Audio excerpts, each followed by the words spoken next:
One thing I haven't talked about, I was saving this for later in the show, and here we are. The Cardinals could be rolling around in gold again in terms of the Gold Glove awards. They have a bunch of finalists. And, in fact, Tommy Edman is a finalist in 2 categories, second base and utility. And I'm really glad to see him on the utility list because I know a lot of Cardinals fans feel the same way, that it's going to be, well, wait a minute. He plays second, he plays short. They used him in the outfield a little smidge. They use him at third base here and there. It's like, well, he didn't have the big, huge innings total at second base, and people are going to be confused. Well, what is he? Is he second base or is he shortstop? And he's more of a shortstop now, but he played a lot at second base this past season. But the fact that they've got him covered, because he would be a guy that I think if people are confused about, well, wait a minute, he's more of a shortstop. Why I can't vote for him at second base? Well, hey, let me show you this. You mind if I show you something else for your consideration? You can vote him as the utility Gold Glove guy. Brendan Donovan is also on the utility Gold Glove finalist list. So I think Tommy Edman needs to win that thing one way or the other because, and no disrespect to Donovan, although Donovan was marvelous defensively, all those positions, and he was slightly above average at all of them except for second base, and even though he was below average at second base, it was only by just a run or two, where he might have been on the negative side, like by a run or two on defensive run save. It's nothing major at all.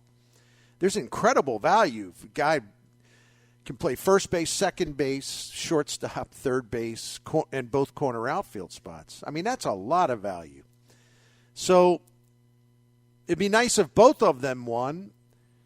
And then, of course, Aronado will win again. I'd be stunned. I think everybody would be stunned if he doesn't win again at third base, although it's not like if Brian Hayes wins, that would be something like an outrage to mankind. He's awfully good, but there's only one Aronado. So I wouldn't expect him to prevent. I wouldn't expect someone else to swoop in and get that from him in the voting. And then there's Goldschmidt at first base, and I don't think he's going to win. And frankly, I don't think it's warranted for him to win. I mean, if he would win, and hey, if they want to give it to him, I'll be happy, right? This would be like his fifth Gold Glove, and that just hasn't happened very often, so that's kind of a big deal if he could get that. In fact, I have the stat here. Let me find it. If Goldschmidt will win the fifth Gold Glove at first base, it'd be only the 9th player to collect at least that many. But you know who really deserves it? He really truly does. Is Christian Walker in Arizona. He's got great numbers, like for outs above average, some other metrics. He's got a big lead at outs above average. That's StatCast at first base. Like no one's close to him. So I think he really does deserve that. And can I make one more comment about Cardinals Gold Glove? Sure. People, yeah. Their future catcher, Sean Murphy, is probably going to win his second in a row.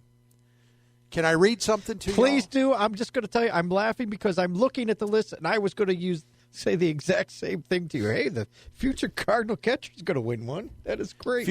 Future catcher of your St. Louis Cardinals. Actually, taken over in 2023. They're going to have to give up a lot for him, and you know how that you talk about pearl clutching. Oh. It's just like, well, we can't give up Alec Burleson, all that kind of stuff. They're protecting them Fabergé eggs. They're going to have to trade some of them this year. They're going to have to take them down from the shelf and sell them off. Not all of them. And they better damn sure not trade Jordan Walker away, right? Right. But anyway, let me read you what MLB.com assessing these races said about the catcher position in the American League, Gold Glove, finalists. And this is what they said about our future St. Louis Cardinals catcher. Eyeing his second straight Gold Glove award, Sean Murphy is the total package behind the plate. Strong arm, quick reflexes, excellent framing skills. And they talk about, Jose Trevino, Yankees, he's an elite pitch framer, and led all backstops and framing runs saved. And Cal Riley of the Seattle Mariners was ranked high, but I think it sounds like, Sean Murphy, future Cardinals catcher, would be the favorite. It sounds like people at MLB.com see him as the favorite. So that'll be good. He'll win the Gold Glove, and then, I don't know, about a month later he's traded here, something like that. That sounds about right. I like it. Y'all don't want Wilson Contreras. Everyone's under the impression that he can't catch a baseball behind the plate, and when he goes to throw a runner out, it like ends up like in right field, and he's the worst catcher that ever lived. And so I get all that. So he's actually, well, I don't even want to get into that again. When I do a breakdown, like a detailed breakdown, I can talk about it. But he. If anything, he's like slightly below average, And I also think there'd be a little different story here than in Chicago. So, whatever. But, hey, man, if they want to go get Sean Murphy, go for it. My point, which I've made many times, I apologize if I'm getting on your all nerves, but I just don't want them to go cheap and bring in a catcher who can't hit, who is overrated defensively, but he's got the reputation of being, that's a great team guy. That guy's a grinder. Yeah. The Cardinals have had the worst catching in baseball the last 2 years when you combine offense and defense. I said it before, tell you again. Their catchers the last 2 seasons ranked last in the majors in wins above replacement, and were down in the bottom 3 or 4 in every major category offensively. So I don't know why so many people in the media basically are going along with this. Like, that Tucker Barnhart, that'd be a really good fit. or who's the other guy? Stallings. I wonder if they can get Jacob Stallings. I like that Jacob Stallings. He can't hit. His defense is starting to erode. How in the heck are you better if that's all you're going to do? No, they got to be ambitious. And if y'all hate Wilson Contreras because he can't catch a pitch and, he can't block a ball ever. No.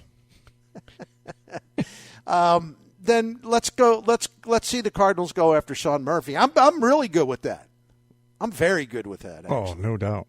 So anyway, well, Goldie's going to win one. Aronado's going to win one, and I hope that Edman wins one.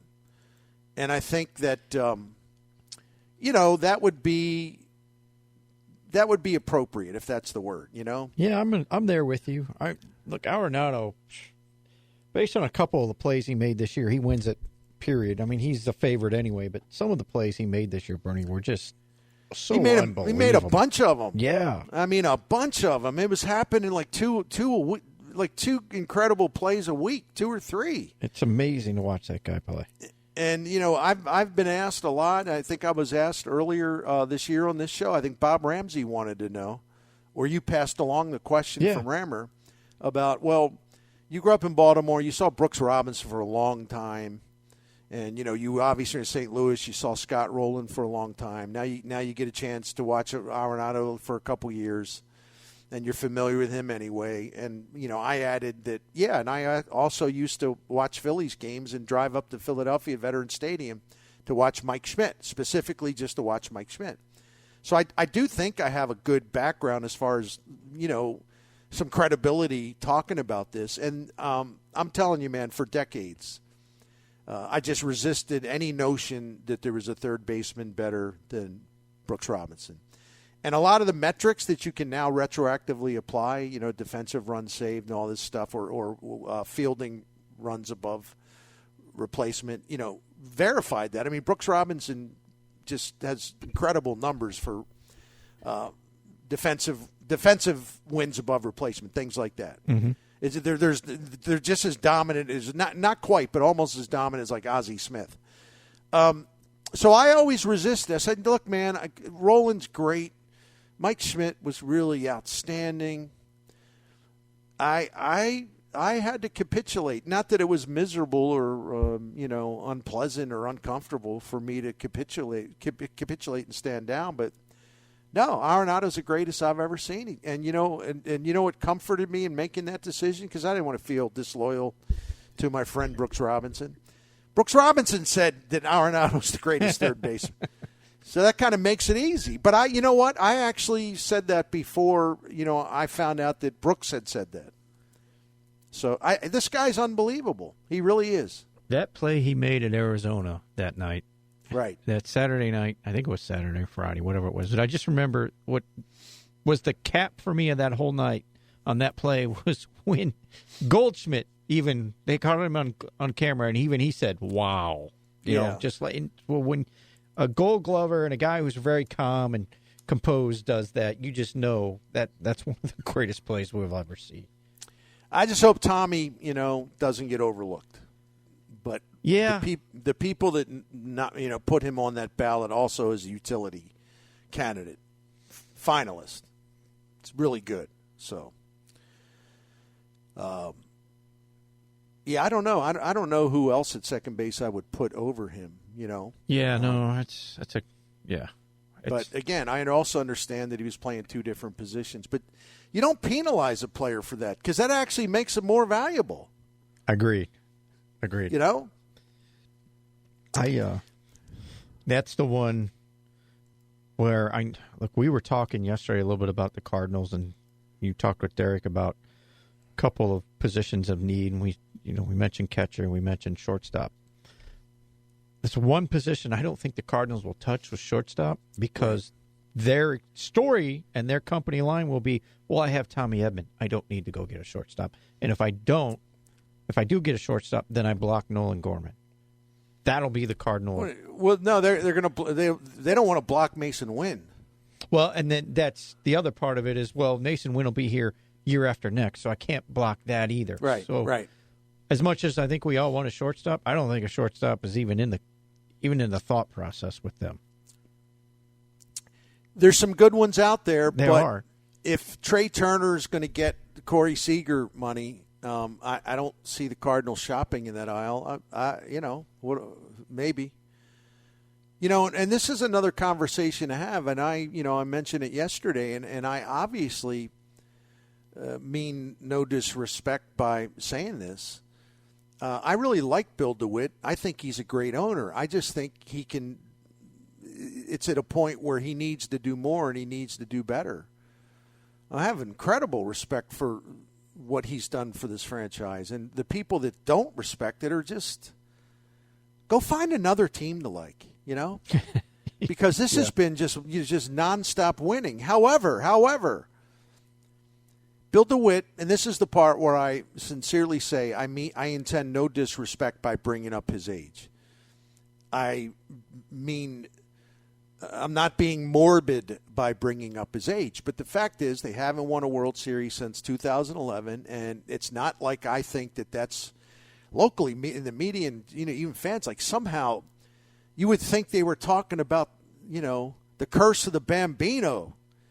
The Red Sox haven't won one since 1918.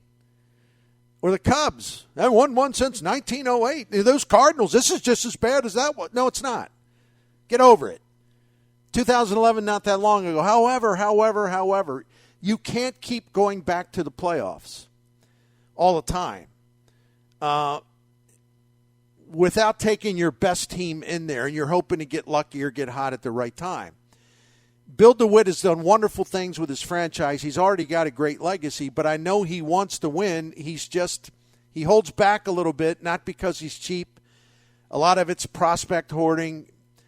Bill DeWitt was way ahead of the curve as an owner in terms of understanding roster construction and what's important, unless you want to get stuck with like a huge free agent bill every year and your payroll becomes untenable.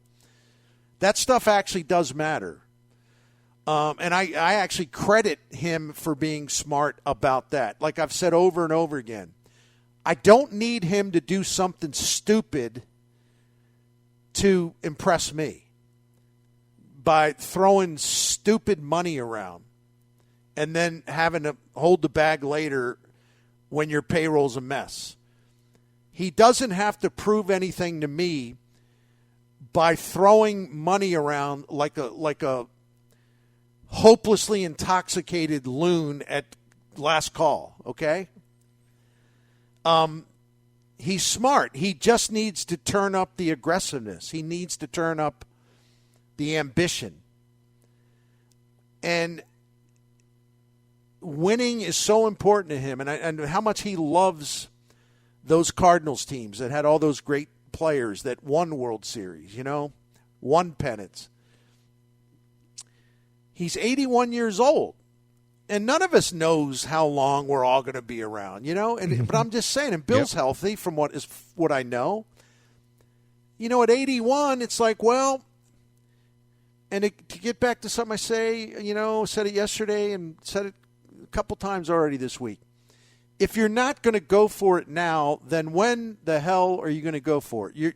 You're not losing any major free agents, and that would even include Adam Wainwright. You're going to have a lot of payroll space. You can grow this thing now because of the revenues that have been coming in, especially the Pujols tour. You have, I don't even know how many, like first-rate prospects you have, but you have a lot of them. And your owner's 81 years old, and I know he would love to win another one. So if you're not going to go for it now, when are you going to go for it, right? There's a lot of truth there. You mentioned not being the aggressive enough. Is it because of the way that today's Cardinals are structured front office-wise? It's this way of using the prospects, growing from within. I know we talked before, there was always La Russa pushing. Yeah. Is it, you think they're missing not only La Russa pushing, but the knowledge La Russa had of who to go push for? And then maybe that's holding them back because they don't have a guy who has a track record of knowing this is the piece to go push for. Yeah, I think games change, though. So, yeah, I just think in terms of, I think it's always healthy to have someone pushing, Yeah. But I think the game's changed because La Russa hated all prospects. Maybe hates. No, hate's probably the too strong a word, but you know what I mean. Yeah, I know what you mean. He could care less. Right. It was all about the moment. He didn't want to hear about J.D. Drew. He didn't want to hear about this guy. He didn't want to hear about that guy. Yep. He even said and got him into trouble where people were critical of him when he said it. He said, it's not my job to develop players. I know exactly what he said. Yeah. That's for the minor leagues. So, but no, they need the Cardinals are going the way of most teams, though. I think Ali Marmol's a really good young manager. He made a big mistake in the playoffs. It happens, man. Mm-hmm. But he's a really good young manager, and he's only going to get better. And he is pretty aggressive. He says what's on his mind. He doesn't hold back. I do believe he'll be the guy. He probably already has pushed. He's got strong opinions. He's not afraid to put them on a table with people he works for. But how many we don't have time to do it now, but it'd be funny to look at all 30 teams. How many of the managers basically have no voice in terms of how the club's put together? Yeah. It's a lot of them. There's even a lot. Even some veterans, Well, we discussed yesterday about Dave Roberts. Yeah. It's not him. He just told here's the game plan. Go just push the buttons. Here's the script. Uh-huh. And he's apparently afraid to go against it, even though his team season is, it's a gigantic mudslide, and he can see it rolling down the hills. But it's like, well, we had that meeting, and they wanted me to use this script. I mean, that's sad. That is just it is so sad. But I just don't know when they're ever going to take the gamble and make a big, ambitious push. Sorry. Yeah, no, I agree. But they need to upgrade a catcher. I just talked about the pitching because I think they're deluding themselves that you're going to win a world championship with finesse artists who can't strike people out. bullpen and rotation. And shortstop, ideally. But then you say, well, what would you have to do with Mason Wynn? Well, maybe you flip him and he'd be part of the deal for Sean Murphy. I don't know. I'm just spitballing here. No, I know exactly where you're going.